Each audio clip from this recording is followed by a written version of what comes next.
हाय दोस्तों, जय हिंद, राधे राधे। आइए हम देखते हैं पेपर की दृष्टि से जो सीटीएट में पेपर में क्वेश्चन बनता है वो कहाँ से बनता है और कैसे बनता है।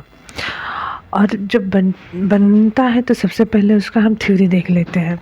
तो मैं उठाई हूँ एनसीईआरटी का बुक क्लास 7।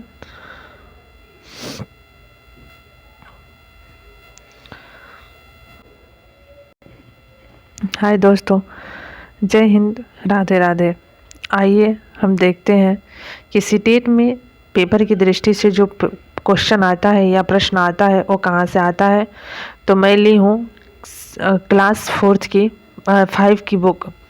आइए हम पढ़ते हैं। पहले हम थ्योरी पढ़ेंगे, बाद में क्वेश्चन हल करेंगे। तो दिया है पार्ट 1 है कैसे पहचानना कि चींटी ने दोस्त को। कैसे पहचाना चींटी ने दोस्त को।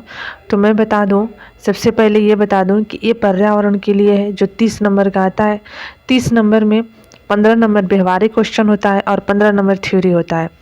तो पेपर निकालने का एक सबसे बड़ा महत्वपूर्ण ट्रिक भी होती है, मैं आप लोग को बताऊंगी जूनियर और प्राइमरी के लिए।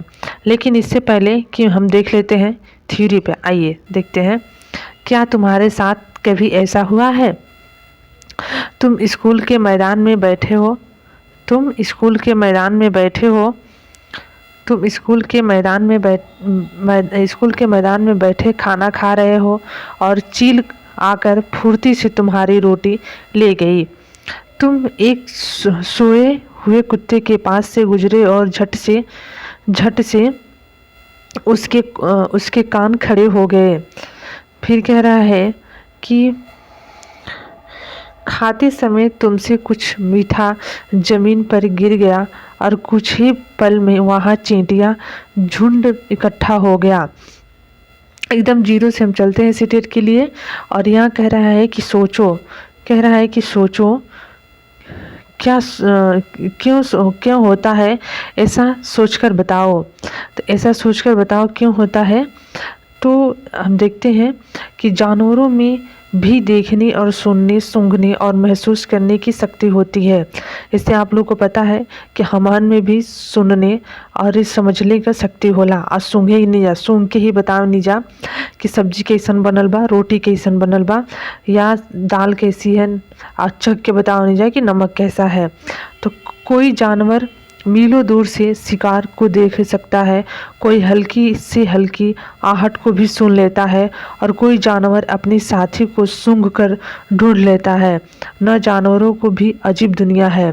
सही बात है, कौनो जानवर ऐसा होला कि सूंघ के बतावे ना, कौनो जानवर ऐसा होना कि ओके ढूंढ लिया। यानी ढूंढने की शक्ति का होती है और पहचान का होती है। आइए इसके बारे में हम देखते हैं। तो कह रहा है कि कैसे पहचानना कि साथी को, यानी कैसे हम अपने साथी को पहचाने। तो एक चींटी अपने रास्ते चली जा रही थी। अचानक अपने सामने दूसरी टोली की चींटियों को देखकर वह झट से अपने बिल की तरफ वापसी दौड़ आई। बिल के बाहर पहरा दे रही चींटी ने उसे पहचान लिया और बिल से घुसने लगी।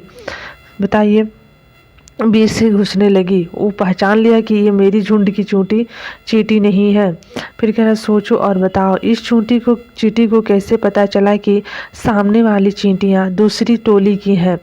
तो अब आप लोग सोचिए, बताइए।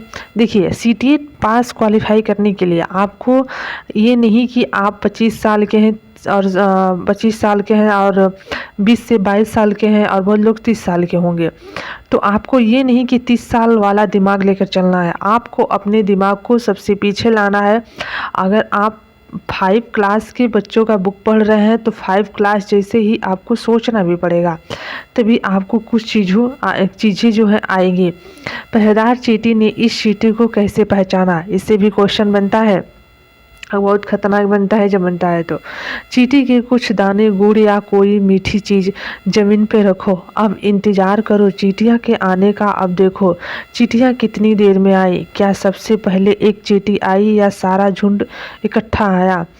फिर कह रहा है कि चींटियाँ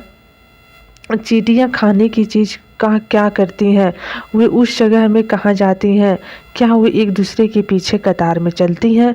तो बताइए कि क्या चींटियाँ एक दूसरे के पीछे कतार में चलती हैं? तो चलती हैं। किस लिए चलती हैं? क्योंकि वो सूंघने की शक्ति, जो उनमें से गंध निकलती है, उसके कारण चींटियाँ क्या करती हैं, कतार में चलती हैं। वे उस जगह से कहाँ जाती हैं, तो अपने लाइनिंग में जाती हैं। चींटियाँ खाने की चीज़ का क्या करती हैं?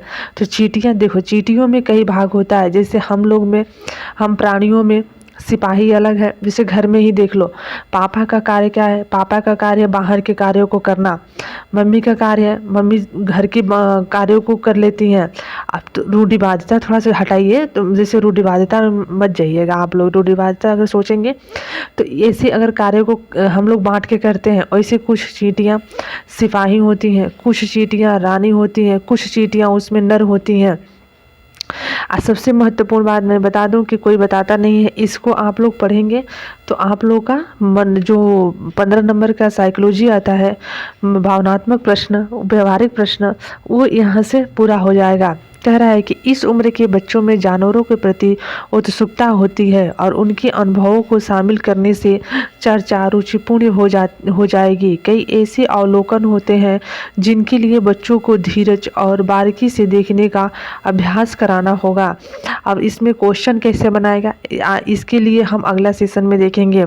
लेकिन इससे क्वेश्चन बहुत अच्छा बनाता है, जैसे कि वो पूछ देगा कि अगर हम बच्चों को प्राणियों के प्रति ऐसे क्या करें कि वो उत्साहित हों, तो इसके लिए ऑप्शन दे देगा। और ऑप्शन में वो क्या क्या देगा, इसके सेशन में हम आगे देखेंगे। धन्यवाद।